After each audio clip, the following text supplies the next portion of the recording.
ओम नमो नारायण। श्री परमात्मने नमः। गुरु ब्रह्मा गुरु विष्णु गुरुदेवो महेश्वर, गुरु साक्षात् परब्रह्म तस्मै श्री गुरुवे नमः। मंगलम भगवान विष्णु मंगलम गुरुध्वज मंगलम पुंडरीकाक्ष मंगलाय तनो हरे। हरे कृष्णा कृष्णा कृष्णा हरे हरे, हरे राम राम राम हरे हरे। श्री मत्स्य पुराण की कथा। इस मत्स्य पुराण की कथा में दैनिक रूप में कथा श्रवण करते हुए आप लोगों ने मत्स्य अवतार, वर्णों का उल्लेख, कर्मयोग उल्लेख, कर्मयोग में व्रतों की महिमा, नाना प्रकार के व्रतों की कथाएं अद्भुत रूप में, प्रासंगिक रूप में आप लोगों के बीच में अद्भुत तरीके से उसको सुनाया जा रहा है। वो भी मूल पाठ को सर्वप्रथम करते हुए उसके बाद में मूल पाठ के बाद में फिर उसका प्रासंगिक रूप में वर्णन किया जा रहा है। उसी क्रम श्रृंखला के अंदर में एक और अद्भुत व्रत की महिमा को बतला रहे हैं। कलंक चतुर्दशी का व्रत, कलंक चतुर्थी का व्रत, ये भी अपने आप में बड़ा अद्भुत व्रत है, जिसे मत्स्य पुराण के अंदर में भगवान मत्स्य अवतार ने राजा मनु और सूत जी के द्वारा व्याख्यानित सोनक आदि 88,000 ऋषियों ने इस व्रत को श्रवण किया था और इसकी महिमा को श्रवण किया था। तो सर्वप्रथम पहले मूल पाठ करते हैं। तो मूल पाठ के अंदर में सूत जी कहते हैं कि ऋषियों, वृष्णिक का वंश वर्ण सुनिए। गांधारी और माद्री ये दोनों वृष्णिक की पत्नियां हुई हैं। उनमें से गांधारी ने सुमित्र और मित्र नंदन नाम के 2 पुत्रों तथा माद्री ने युधाजित और देवमेढुष, अनमित्र, शिवी और 5वें कृतलक्षण नाम के पुत्रों को जन्म दिया था। अनामिका के पुत्र निग्र हुए। निग्र बड़े ही महान और प्राक्रमिक प्रसेन और शक्तिसेन नाम के 2 पुत्र हुए। इन्हीं प्रसेन जी के पास में समयंतक नाम की सर्वश्रेष्ठ मणि रत्न थी। वो मणि रत्न भूतल पर समस्त रत्नों का राजा था। भगवान श्री कृष्ण ने अभी भी अनेकों बार मन में उससे प्राप्त करने की इच्छा करके प्रसेन से याचना की, परंतु वह उसे प्राप्त ना कर सके। साथ ही समर्थ होने पर भी उसका अपहरण भी नहीं किया। एक बार प्रसेन उस मणि से विभूषित होकर शिकार खेलने के लिए वन में गए। फिर जिसके स्वामी जीव उससे विद्यमान था और उन्होंने होने वाला कोताहल सुना। कोताहलवश प्रसेन उस प्रवेश करके एक रीछ को देखा। फिर रीछ की दृष्टि प्रसेन पर और प्रसेन की दृष्टि रीछ पर पड़ी। रीछ ने उन्हें मारकर वह मणि ले ली। बिल के भीतर प्रविष्टि हुए प्रसेन रीछ द्वारा मारा गया और उसके बाद में पूरे राज्य के अंदर में ये बात फैला दी गई कि भगवान श्री कृष्ण ने मणि लेने की आशंका के कारण उस प्रसेन का वध कर दिया है और उसके वो मणि को लेकर भगवान श्री कृष्ण उसका स्वर्ण लेना चाहते हैं। इस प्रकार से भगवान श्री कृष्ण के ऊपर में नाना प्रकार का अनावश्यक कलंक लगाया गया। उस कलंक का महिमा सूत जी कहते हैं कि इस प्रकार से भगवान श्री कृष्ण जी का रीछ और जामवंत, रीछ राज जामवंत जी से नाना प्रकार का युद्ध हुआ। उस समयंतक नाम की मणि को उनसे लेकर और जाकर सत्राजित जी को दिया गया। उसके बाद में अपने सर से इस कलंक को हटाया गया। तो इस प्रकार से हे प्रभु, ये है चक्र प्रहार आदियों की क्रमशः और इस कलंक चतुर्थी व्रत का विधि और एवं विधान। अब आज के मूल पाठ में आप लोगों ने श्रवण किया कि इसी यदुवंश के अंदर में भगवान श्री कृष्ण ने कृष्णा अवतार जब लिया, भगवान श्री हरि ने कृष्णा अवतार लिया, तो जब भगवान श्री कृष्ण अग्रसेन महाराज के द्वारा पूरे द्वारका के अंदर में जाकर उन्होंने अपनी राजगद्दी जब संभाल ली भगवान श्री कृष्ण जी ने, तो उन्हीं के राज्य के अंदर में एक और यदुवंश के वंशी वंश के एक और परिवार था जिनका नाम था महाराज सत्राजित। सत्राजित और प्रसेन ये दो भाई थे। ये माद्री के पुत्र थे, निग्र उनके ये दोनों पुत्र थे। इनके पास में सूर्य नारायण भगवान ने प्रसन्न होकर इन्हें एक समयंतक मणि दिया था। उस समयंतक मणि के अंदर में बहुगुण उत्पन्न था कि जब भी उस समयंतक मणि की दैनिक रूप में पूजा पाठ की जाए, दैनिक रूप में जब उसकी अच्छे से पूजा पाठ की जाती थी, तो पूजा खत्म होने के बाद उससे 108 किलो स्वर्ण के सिक्के निकलते थे, जिसका बारे में पूरे यदुवंश के अंदर में चर्चा थी, चौदसी के अंदर में चर्चा थी।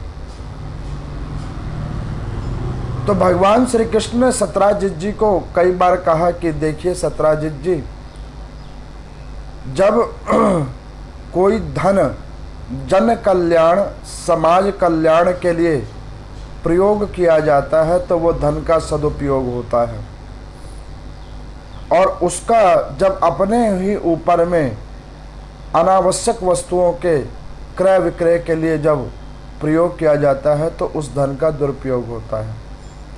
तो भगवान श्री कृष्ण ने कई बार सत्राजित जी को कहा कि महाराज ये जो मणि है इसको अग्रसेन महाराज जी को आप दे दें ताकि यदुवंश का उद्धार हो सके। यदुवंश का उस धन से, उस स्वर्ण की दैनिक रूप की मुद्राएं जो निकल रही हैं, उससे जन का कल्याण हो सके। भगवान श्री कृष्ण ने ऐसा कई बार सत्राजित जी महाराज को कहा, लेकिन सत्राजित जी महाराज उन्हें ये लगा कि भगवान श्री कृष्ण उनसे वो मणि छीनना चाहते हैं। भगवान श्री कृष्ण उनसे उनके धन और ऐश्वर्य से जलते हैं, तो वो उस मणि को अग्रसेन महाराज के आगे रखवाना चाहते हैं। उसे ऐसा लगा कि भगवान श्री कृष्ण उनके वैभवता से चिढ़ते हैं और वो उसकी वैभवता को खत्म करने के लिए, नष्ट करने के लिए ये समयंतक मणि बार बार अग्रसेन महाराज जी को देने को कह रहे हैं। देखो, इतनी कथा होने के बाद में सूजी से सौनक आदि 88,000 ऋषियों ने पूछा कि महाराज सत्राजित कितना मूर्ख है जो भगवान श्री हरि जिनके चरणों की दासी स्वयं माता लक्ष्मी हैं, जो स्वयं त्रिभुवन स्वामी हैं, वो एक मणि क्या ऐसे ले लेंगे? इस सत्राजित की बुद्धि और विवेक कार्य नहीं कर रही है। इसने भगवान को वैभवता से जोड़ लिया है। कभी कभी कई लोग अपने आप को भी भगवान के साथ वैभवता के साथ ही जोड़ते हैं। मान के चलिए कैसे? दिखाने के लिए हमने ये किया, हमने वो किया, देखो परमात्मा हमने ये किया। दूसरों के आगे बखान करना, नाना प्रकार का बखान करना, ये वैभवता का प्रदर्शन, वो भी परमात्मा के आगे। जिस हरि भगवान ने हमें अपनी अनुग्रहता से ये वैभवता हमें प्रदान की है और उन्हीं के आगे अगर हम उसका प्रदर्शन करेंगे तो हमसे बड़ा कोई मूर्ख नहीं है। वो कार्य सत्राजित जी ने करा और उनके मन में एक गलत फहमी बैठ गई कि भगवान श्री कृष्ण जो बार बार कह रहे हैं वो शायद उस मणि को लेने की इच्छा कर रहे हैं। उस समयंतक मणि के अंदर में भगवान श्री कृष्ण का मन बैठ गया है, वो उस मणि को लेने की इच्छा जाहिर कर रहे हैं। वो सत्राजित ने ये नहीं सोचा कि जिन भगवान श्री हरि ने कौरवों का विनाश करवाकर पांडवों को राजगद्दी पे बिठा दिया, क्या वो भगवान अगर छीनने पे आते तो वैसे ही वो समयंतक मणि को नहीं छीन लेते युद्ध करके। लेकिन भगवान उसको बताना चाह रहे हैं कि अगर आपको परमात्मा ने शुभ कर्मों को कर कर कोई अद्भुत वरदान दिया है तो उसका सदुपयोग करो। मैं भी बार बार आपको कहता हूँ कि अगर श्री हरि भगवान ने हमारे ऊपर में कृपा की है, चाहे धन की, वैभवता की, किसी ओहदे की, तन की, तो उसका सदुपयोग कीजिए, दुरुपयोग मत कीजिए। सदुपयोग कैसे होगा? तो उसका सदुपयोग उसी प्रकार से होगा जैसा कि जब प्रभु ने आपको दिया तो आप उस धन का सदुपयोग जन कल्याण के लिए कीजिए। हर व्यक्ति को अपने धन कोष से जन कल्याण के लिए कुछ धन जो समर्थवान है उनको सदुपयोग करना चाहिए। लेकिन सत्राजित को ये बात अच्छी नहीं लगी, तो सत्राजित जी ने क्या किया कि ये बात जो है सो यहाँ पर अपनी स्त्री को ये बात बतलाया। जब अपनी स्त्री को ये बात बतलाया तो अपनी स्त्री को उन्होंने क्या कहा कि देखो, ये बात जो हमने तुम्हें बतलाई है कि भगवान की वो समयंतक मणि लेने की इच्छा है, ये बात तुम किसी को बताना नहीं। अब ऐसी बात उन्होंने अपनी रानी को कहा। आपको मैंने पीछे एक कथा में भी सुनाया था कि नारी शक्ति महान है, लेकिन नारी के अंदर में एक बड़ा अवगुण भी है। क्या अवगुण है? कि उनके पेट में बात नहीं पचती। ये बहुत बड़ी कमी है नारी शक्ति के अंदर में। अब सत्राजित महाराज जी ने क्या किया कि अपनी स्त्री को ये बात कहा। अब उनकी स्त्री ने क्या किया, उनकी देवरानी थी प्रसेन जी महाराज की पत्नी, उसको कहा, उसने अपनी सखियों को कहा, सखियों से नगर में फैला और नगर में से चौदिशी में ये बात फैलने लगी कि भगवान श्री कृष्ण सत्राजित महाराज जी से वो समयंतक मणि लेना चाहते हैं। इतने में क्या हुआ कि एक काल चक्र आया।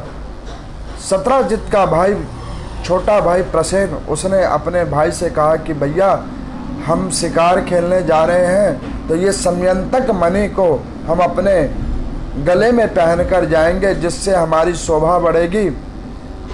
और इस प्रकार से जब उन्होंने अपने बड़े भाई को निवेदन किया तो सत्राजित महाराज जी ने वो मणि की माला अपने छोटे भाई प्रसेन जी को दिया। अब वो प्रसेन शिकार खेलता हुआ गया और शिकार खेलते खेलते एक वन में गया और एक सिंह के द्वारा मारा गया और वो मणि वहां से गायब हो गई। अब इस कथा का जब हुआ विवरण तो सत्राजित का विवेक खत्म हो गया। भाई मर गया इसका गम नहीं, समयंतक मणि छूट गया उसका बहुत बड़ा गम है। यहाँ पर सूजी भगवान से सोनक आदि 88,000 ऋषियों ने पूछा कि प्रभु ये तो पृथ्वी की बड़ी विचित्र लीला है। आदमी मर रहा होता है और लोग फिर भी नाशवान माया को एकत्रित करने के पीछे भागा जा रहा होता है। तो सूत जी ने कहा कि अगर ऐसा ना होता तो जीवात्मा पाप कर्म और पुण्य कर्म को कैसे भोगता। आप गौर करना, हमारे समाज के अंदर में ऐसे बहुत सारे अस्पताल हैं, व्यक्ति की मृत्यु हो गई है फिर भी डॉक्टर रख रहे हैं, चिकित्सक रख रहे हैं, मरी हुई लाश को रख रहे हैं और उसका बिल बनाए जा रहे हैं, परिवारों को झूठा आश्वासन दे रहे हैं कि अभी तो आपका व्यक्ति जीवित है, अभी तो आपका व्यक्ति जीवित है। और उसी अस्पताल के बाहर में क्या लिखा हुआ है? सर्वे भवन्तु सुखिना सर्वे सन्तु निरामया है। इस उन सारे अस्पतालों के बाहर में लिखा हुआ है और जहाँ पे मॉर्चरी है वहाँ पर लिखा हुआ है कि आत्मा और परमात्मा में कोई भेद नहीं है और परमात्मा से सबको डरना चाहिए। भूत कहीं नहीं है और परमात्मा सर्वत्र है। तो मेरे को कभी कभी सुनकर और देखकर बड़ी हंसी आती है कि भाई लिख तो दिया है लोगों को पढ़वाने के लिए, लेकिन उसको स्वयं नहीं पढ़ते। क्यों? क्योंकि वो माया ने उनकी बुद्धि के ऊपर में ऐसा माया जाल रच रखा है कि वो मृतक शरीर के अंदर से भी उनके अंग को बेचकर अनावश्यक उनके परिवारों से पैसा लेकर उस पाप और घृणित कर्म को करने से भी अपने आप को पीछे नहीं करते। अब वही हालात महाराज सत्राजित की हो गई। उन महाराज सत्राजित ने क्या किया कि भगवान श्री कृष्ण के लिए एक वार्ता उन्होंने कहना शुरू कर दिया कि इतने दिन तक तो भगवान श्री कृष्ण उस समयंतक नाम के मणि को लेना चाहते थे, लेकिन जब मैंने उनको नहीं दिया तो उन्होंने मेरे भाई का वध कर दिया और उस समयंतक मणि को प्राप्त कर लिया। अगर भगवान को समयंतक ही मणि चाहिए था तो वो मुझसे वैसे ही मांग कर ले लेते, कम से कम मेरे निरअपराध भाई को तो ना मारते। भगवान श्री कृष्ण के कानों में ये बात पहुंची। अब भगवान श्री कृष्ण ने ना तो समयंतक मणि ली और ना ही प्रसेन को मारा, लेकिन कलंक लग गया। जब कलंक लग गया तो वो गए भगवान श्री कृष्ण अपने कुल के गुरु के पास। उनके पास जाकर, संदीपनी मुनि के पास जाकर उन्होंने जाकर निवेदन किया कि हे प्रभु, ऐसा कौन सा हमने दोष कर्म किया जिसका फल ये मुझे कलंक स्वरूप में मिला। तो वो कहने लगे कि आप तो स्वयं ही भगवान श्रीमन नारायण हैं, आप तो सब पहले ही जानते हैं, लेकिन वस्तुत रूप ने आपने फिर भी मुझे श्रेष्ठकर मानकर अगर मुझसे पूछा है तो मैं आपको निवेदन करूं कि भादो शुक्ल की चतुर्थी तिथि जो आती है, जिसे कलंक चतुर्थी व्रत कहते हैं, वो आपने कलंक चतुर्थी वाले चंद्रमा का दर्शन किया है। उस चंद्रमा के दर्शन के प्रभाव से ये आपको बगैर आपके दोष का कलंक लगा है। भगवान ने पूछा कि इसका परिहार क्या है, इस कलंक से बचने का तरीका क्या है। तो वो कहने लगे कि देखो, भादो मास की इस चतुर्थी के व्रत को करना चाहिए। अब आपको मैं बताऊं, ये चतुर्थी का व्रत कब आता है। तो ये चतुर्थी का व्रत आप लोग सुनते होंगे कि कृष्ण जन्माष्टमी होने के बाद में जो चतुर्थी तिथि आती है,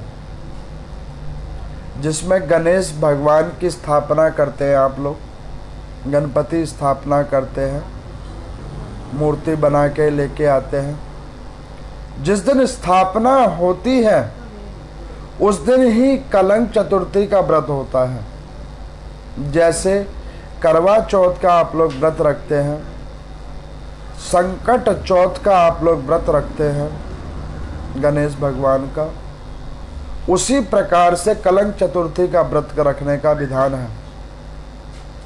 शास्त्रों में वर्णित है कि जो भी कोई कलंक चतुर्थी का व्रत करते हैं, गणेश भगवान की पूजा करते हैं चंद्र को मध्य में रखकर, तो कभी भी उसके ऊपर में अनावश्यक कलंक नहीं लगता है।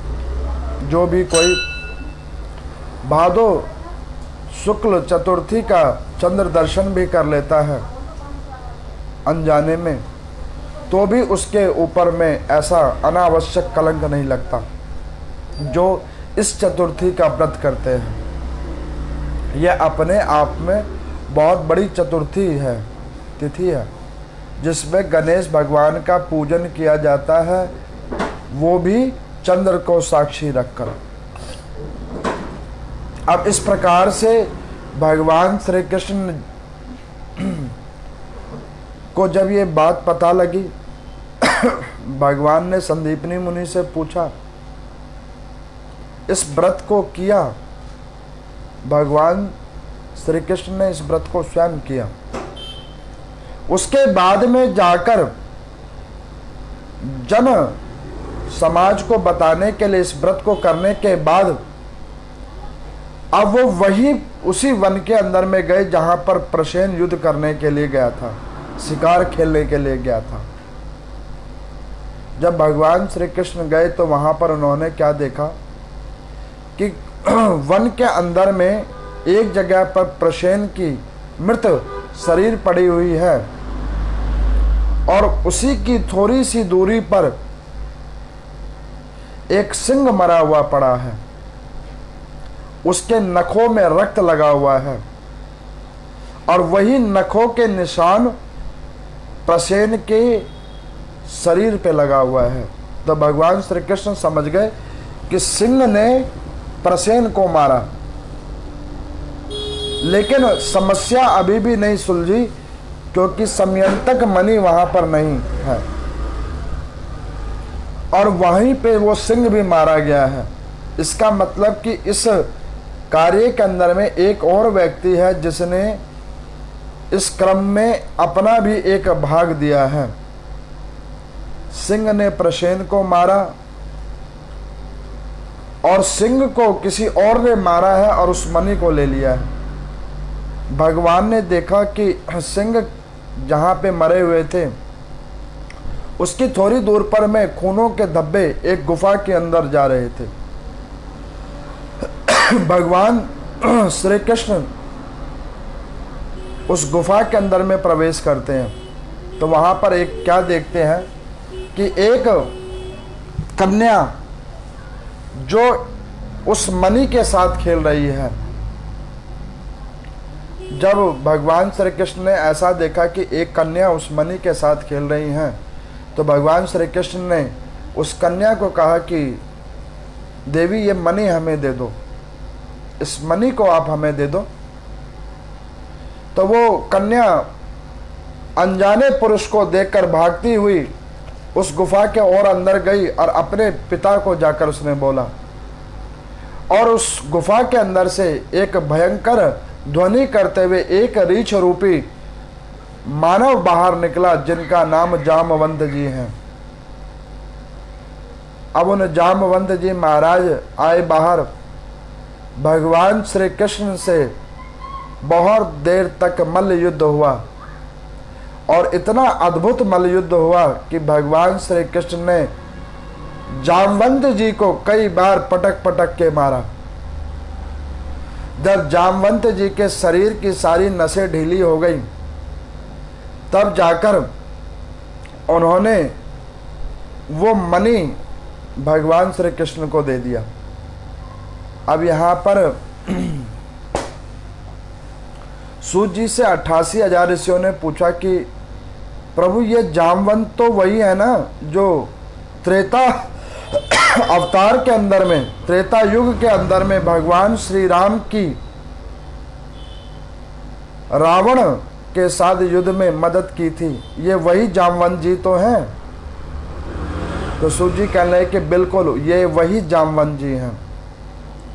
तो उन्होंने कहा कि इन जामवंत जी महाराज ने भगवान श्री कृष्ण को देखकर पहचाना नहीं कि ये स्वयंभू श्री हरि हैं। तो यहाँ पर सूत जी बड़ी अच्छी बात कहते हैं कि जीवात्मा दैनिक रूप में भगवान की पूजा करता है, दैनिक रूप में नाम संकीर्तन करता है, ओम नमो नारायण का जाप करता है, और फिर भी उसका मन कभी कभी इस प्रकार से डोलता है कि जैसे परमात्मा कहीं है ही नहीं। आत्मा कह रही है कि परमात्मा है, लेकिन मन नहीं कह रहा कि परमात्मा है, और मन इधर उधर डोलता है। ये जो हमारे पाप कर्म के प्रभाव चढ़ जाते हैं हमारे ऊपर, तो वो हमें परमात्मा से दूर करने का एक ये माध्यम बना देता है, जिसमें हमें आभास तो होता है कि परमात्मा है, लेकिन उस आभास को हम विश्वास में नहीं ला पाते। वही हालात जामवंत जी की हो गई। अब उन जामवंत जी ने रामा अवतार में जब राम जी का लंका पे विजय हो गया, युद्ध संपन्न हो गया, और भगवान श्री रामचंद्र जी अयोध्या जब चलने लगे, तो जामवंत जी ने भगवान श्री राम जी के आगे निवेदन किया कि प्रभु एक निवेदन है आपके आगे। तो उन्होंने कहा क्या? तो उन्होंने कहा कि प्रभु मुझसे एक निवेदन ये है कि मैं तो मन बना के आया था कि आपका और रावण का जब युद्ध होगा तो उस युद्ध के अंदर में मैं आपकी सहायता करूंगा, और उस युद्ध के अंदर में मैं भी पूर्ण रूप से भाग लूंगा। सबको अवसर मिला, केवल मुझे ही अवसर नहीं मिला। मैंने मन बनाया था कि जो सबसे ज्यादा बलशाली जो उस युद्ध के अंदर में योद्धा होगा, मैं उससे युद्ध करूंगा, लेकिन उसका मुझे अवसर नहीं मिला। तो भगवान श्री राम जी हंसने लगे और उन्होंने कहा कि जामवंत जी, आपने सुदृढ़ भाव से हमारे को न्याय उचित बार बार मार्गदर्शन किया, क्या ये कम है? तो उन्होंने कहा कि प्रभु वो बात तो आपकी ठीक है, लेकिन हमारे मन की इच्छा थी कि उस पुनित कर्म के समय में मैं भी अपनी योग्यता दिखाता। तो भगवान श्री रामचंद्र जी ने कहा कि घबराइए मत, जब एक समय कल्प आएगा तो आपकी उस योगाभ्यास और युद्धाभ्यास दोनों का परीक्षण एक साथ कर लिया जाएगा। अब आप ये देखो कि त्रेता युग की बात है और द्वापर युग आ गया है। यहाँ पर सूची से सोनक आदि ऋषियों ने पूछा कि प्रभु इतना लंबा गैप? तो वो कहने लगे कि भैया तुमने क्या सोच लिया, भक्ति कोई बड़ी साधारण वस्तु है क्या? परमात्मा कोई खिलौना है क्या जो गए बाजार से खरीद लिया? क्या परमात्मा को तुमने कोई मूर्ति ही मान लिया है क्या कि जय गए और किसी शिल्पकार से, किसी मूर्ति बनाने वाले से अपने अनुसार बना लिया और उसके अंदर में परमात्मा को जीवंत कर लिया? अरे नहीं, परमात्मा भक्ति आराधना ये कोई आसान चीजें नहीं हैं, ये साधन और प्रेम की चीजें हैं। और आपको पता है प्रेम में कोई समय सीमा नहीं होती। एक बड़े अद्भुत संत थे माधवाचार्य जी, तो वो क्या करते थे कि दैनिक रूप में अपने हाथ में तुलसी की माला लेकर भगवान श्री कृष्ण जी का खूब भजन किया करते थे। बड़े अद्भुत तरीके से भजन करते थे। तो वो माला ऐसे भजन करते थे और उसकी काउंटिंग भी करते रहते थे कि इतनी माला हो गई, इतनी माला हो गई, इतनी माला हो गई। तो एक दिन उनके साथ क्या अद्भुत चरित्र हुआ, घटना घटी। उस घटना को आप सब लोगों को समझना चाहिए। जो लोग गिनकर भगवान का पाठ करते हैं, जो लोग गिनकर भगवान की पूजा करते हैं, जो लोग गिनकर नाम जाप करते हैं, उनके लिए ये घटना है। उन्होंने एक बार ऐसे ब्रह्म मुहूर्त के अंदर में उठे, स्नान ध्यान करने के लिए एक सरोवर के निकट पहुँचे। तो वो सरोवर में स्नान ध्यान करके जब वो बाहर आ रहे थे तो वहाँ पर एक गांव के एक ग्वालिन को देखा जो दूध बेचने के लिए जा रही थी। तो वो माधवदास जी महाराज वहाँ से जब आए आगे तो उन्होंने क्या देखा कि वो ग्वालिन के पास में 2-4 और महिलाएं आ गई हैं, वो उससे दूध लेने के लिए आई हैं। तो ग्वालिन ने सबसे पैसा लिया और सबको दूध दिया, और एक से पैसा नहीं लिया और दूसरों के से ज़्यादा दूध भी दिया। इस तरीके को देखकर माधवदास जी बड़े आश्चर्यचकित हुए और वो वहाँ पर गए और उस ग्वालिन को जाकर पूछा कि अरे पुत्री, तूने सबसे पैसा लिया और सबको एक समान दूध दिया। तो उन्होंने कहा कि महाराज बिल्कुल सत्य है। तो उन्होंने कहा कि ये एक अलग से महिला जो तुम्हारे पास में भी खड़ी है, इससे तुमने पैसा भी नहीं लिया और इसको अत्यधिक दूध भी दिया है, इसका क्या कारण है? तो उन्होंने कहा कि महात्मा जी आप बड़े भोले भाले हैं, आप इतना भी नहीं जानते। और सारे जितने भी थे वो मेरे ग्राहक थे, तो उन्होंने जितना मूल्य दिया उसको मैंने उतना दूध दिया। लेकिन ये ग्राहक नहीं है, ये मेरी मित्र है, ये मेरी प्रेमी है, इससे मैं स्नेह करती हूँ, ये मेरी सखी है। तो मैंने इससे पैसा भी नहीं लिया है और औरों से ज़्यादा दूध भी दिया है। ये तो प्रेम की बात है। जब इस बात को माधवदास जी महाराज ने सुना तो उनके मन में एक प्रेम की जागृति हुई कि वाकई अभी तक मेरी परमात्मा में प्रेम ही नहीं जगी। मैं अभी तक केवल माला को काउंटिंग करने के लिए रखा हुआ था, उसके ऊपर नाम संकीर्तन काउंटिंग करने के लिए कर रखा था। मेरा परमात्मा से एक तोल और मोल का भाव अभी तक चल रहा था, अभी तक परमात्मा से प्रेम का भाव नहीं चल रहा था। इसीलिए मैं नाम संकीर्तन भी गिन गिन कर रहा था। ऐसा विलक्षण भाव माधवदास जी की महाराज जी के मन में आया। उन्होंने वो माला ली और वो गौमुखी ली और उसी सरोवर के अंदर में फेंक दिया और कहा कि प्रभु अब इसकी कोई ज़रूरत नहीं, अब तो मैं भजन बगैर किसी काउंटिंग के करूँगा। पहले मैं दिन में 2-3 बार करता था, अब मैं समझ गया ये प्रेम की बात है, अब मैं पूरे दिन भजन करूँगा और इस माला को लेकर नहीं करूँगा, इस माला से परे होकर करूँगा। तो कहने की बात यह है कि परमात्मा से अगर प्रेम करना है तो उसमें समय का कोई भान नहीं होना चाहिए, युग का कोई भान नहीं होना चाहिए, वस्तु विशेष का कोई भान नहीं होना चाहिए, साधन का कोई भान नहीं होना चाहिए। अगर किसी चीज़ का भान हो तो वो है अद्भुत प्रेम की भान। ऐसा अद्भुत प्रेम जो परमात्मा से किया जा सके। एक आत्मा परमात्मा से अद्भुत प्रेम करे, जिसमें किसी चीज़ की मांग ना हो, जिसमें किसी चीज़ की कामना ना हो, बस एक ही कामना हो कि उनके दर्शन हो, उनकी कृपा प्राप्ति हो और केवल नाम संकीर्तन हो। ओम नमो नारायण का नाम संकीर्तन हो।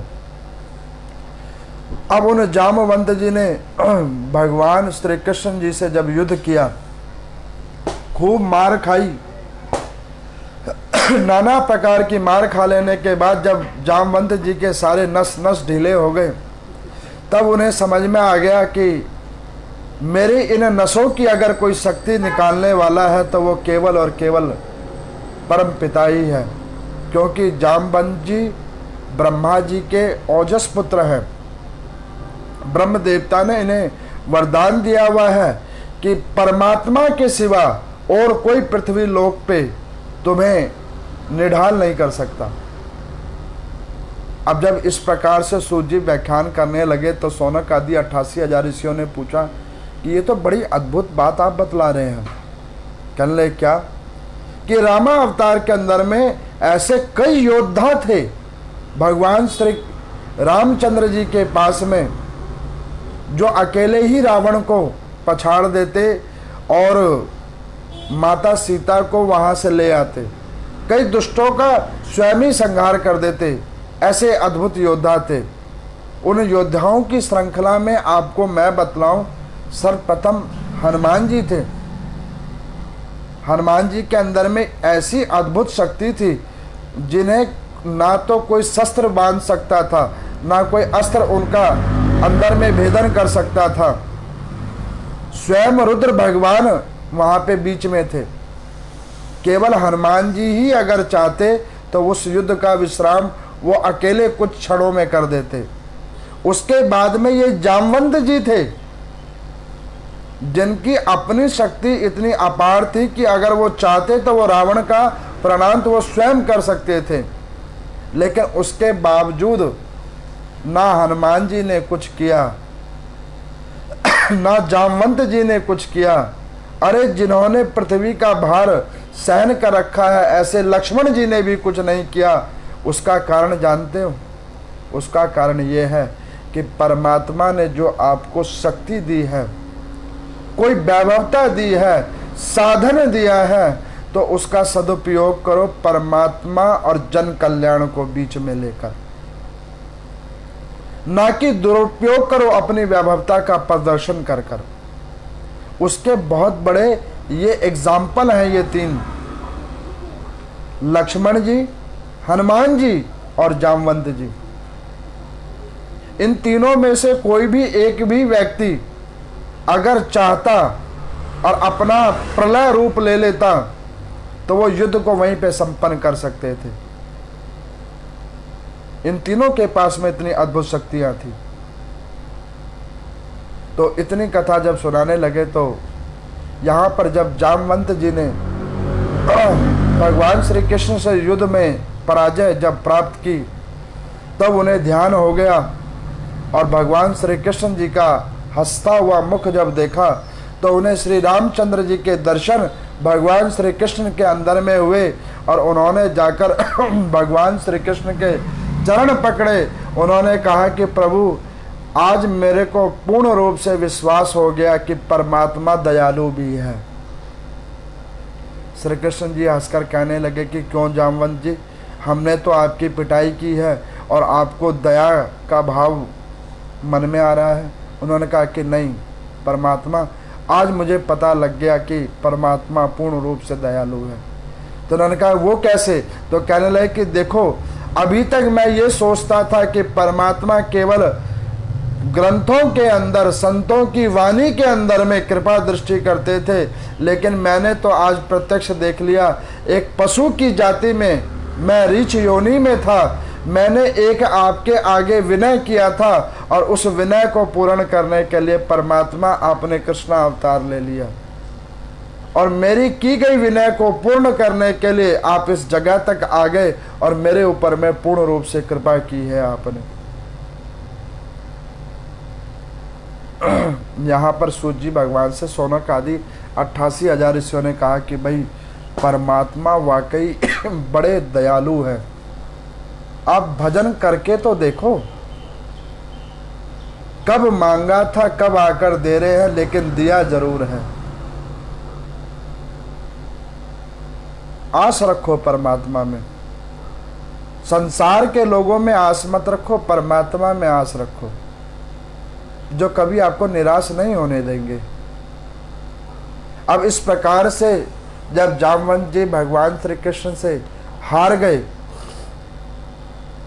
तब उन्होंने भगवान श्री कृष्ण के चरण पकड़े अपनी पुत्री को बुलाया, उनके हाथ से वो मणि लेकर भगवान श्री कृष्ण को दिया। जब भगवान श्री कृष्ण ने उस मणि को अपने हाथ में लिया तो उस हाथ में जैसे ही मणि को लिया तो भगवान ने कहा कि जामवंत जी, आपका बहुत बहुत धन्यवाद, ये मणि आपने मुझे दे दी।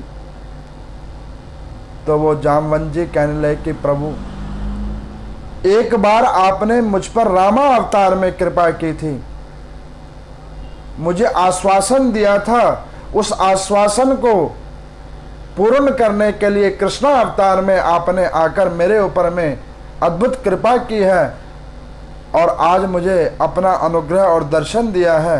एक कृपा प्रभु आज और कर दो मुझ पर।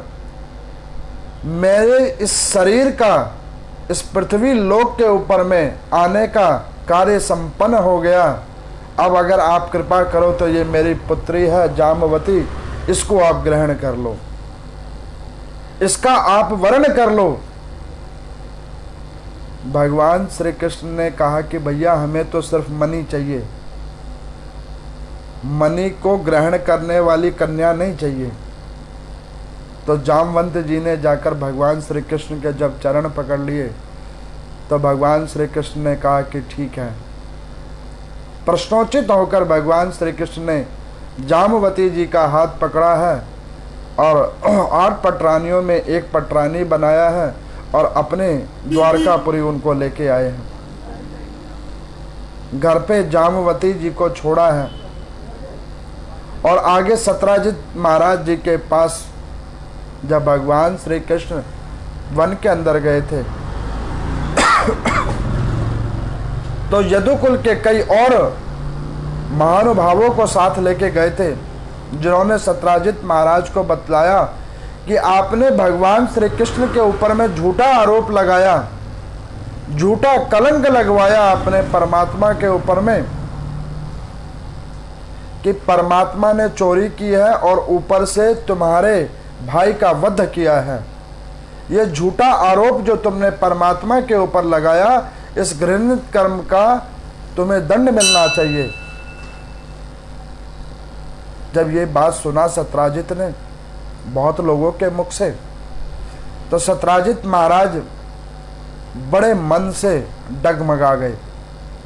अब उन्होंने सोचा कि मैं क्या करूं क्या ना करूं।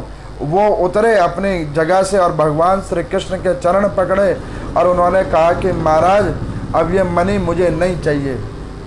मुझे पता लग गया कि ऐसा धन किस काम का जो जन कल्याण ना कर सके, ऐसा धन किस काम का जो कभी सदुपयोग के कार्यों में ना आ सके, ऐसी वैभवता किस कार्य की जिससे परमार्थ ना हो सके। अब मुझे पता लग गया कि इस मणि को रखकर मैंने बहुत गलत काम किया। अब प्रभु इस मणि को आप स्वीकार कीजिए और मैं अपनी क्षमा याचना करता हूँ और उस क्षमा याचना के रूप में अपनी एक लोती पुत्री आपको प्रदान करता हूँ और उस पुत्री को आप स्वीकार कीजिए जिनका नाम सत्यभामा है। ये 4 अध्यायों के अंदर में कलंक चतुर्थी के व्रत की कथा है जिसको मैं आपको सुना रहा हूँ। बहुत कथा ये आप लोगों ने बड़ी कॉमन कथा है जो नाना प्रकार के कथा वाचकों के मुख से आपने श्रीमद् भागवत के अंदर में सुनी होगी, जबकि वस्तुत रूप में यह मत्स्य पुराण का एक भाग है। कर्म योग के अंदर में व्रतों की श्रृंखला में ये एक उसका भाग है जिसकी कथा मैं आपको सुना रहा हूँ। तो इस प्रकार से परमात्मा को जब वो सत्यभामा जी सत्राजित महाराज जी ने दे दिया और जाकर क्षमा याचना कर ली और उनको निवेदन किया कि प्रभु मेरे अपराधों को क्षमा कीजिए और उस अपराधों की क्षमा के लिए आप ये मेरी पुत्री को स्वीकार कीजिए। और इस प्रकार से उन्होंने अपनी पुत्री को भगवान श्री कृष्ण के समक्ष करके दे दिया और उसके बाद में उन्होंने उस मणि को भी दे दिया। तो भगवान श्री कृष्ण ने क्या कहा कि हे सत्राजित महाराज, ये मणि बड़ी पापी और कलंकित है। जिसके पास ये मणि आई उस मणि ने उस परिवार के ऊपर में कलंक लगवाया।